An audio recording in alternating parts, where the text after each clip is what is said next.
Základom technologického napredovania zdravotníctva je rozhodne aj digitalizácia. Slovensko má v tomto smere ešte značné medzery, no napriek tomu je tu aj významný projekt, ktorý sa stal príkladom aj pre iné krajiny. Je ním elektronický recept. Znamená to, že v rámci bezpapierovej komunikácie dokáže lekár predpísať lieky aj bez toho, aby sme museli navštevovať ambulanciu. Znie to síce jednoducho, no v pozadí sa o to aj v zdravotných poisťovniach stará nemalé množstvo technológií.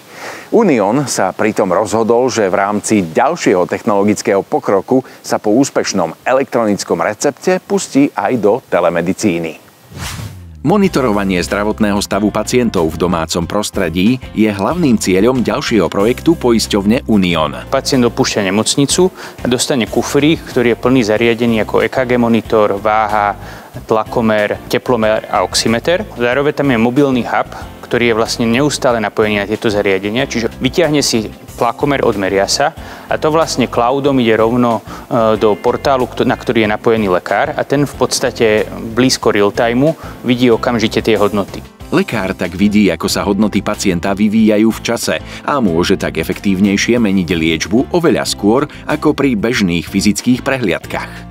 Ide o vlastne dlhodobý monitoring chronických pacientov, kedy vlastne my znižujeme pravdepodobnosť ich opakovanej hospitalizácie. Čiže našim cieľom je vlastne držať tých pacientov čo najviac v zdraví, aby trávili čo najmenej času v nemocnici, čo najviac času doma. Viac času pacientom zrejme ušetril aj projekt elektronického receptu, ktorý nám závidia aj iné krajiny. Elektronické recepty sú výkladnou skriňou slovenskej digitalizácie a mnohé európske krajiny by sa tešili, keby boli na tom tak ako my, že máme 98% receptov elektronických a 100% výdajov máme elektronických. Navzájom sú tak prepojené systémy zdravotných poisťovní s lekárenskými, ako aj s výdajňami zdravotníckych pomôcok a samozrejme s ambulanciami a nemocnicami. E-recept je jedna veľká sústava webových služieb, ktorá v podstate funguje real-timeovo s veľmi nízkymi odozvami. My napríklad priamo v lekárni už kontrolujeme ten recept na mnohé podmienky a tým aj predchádzame mnohým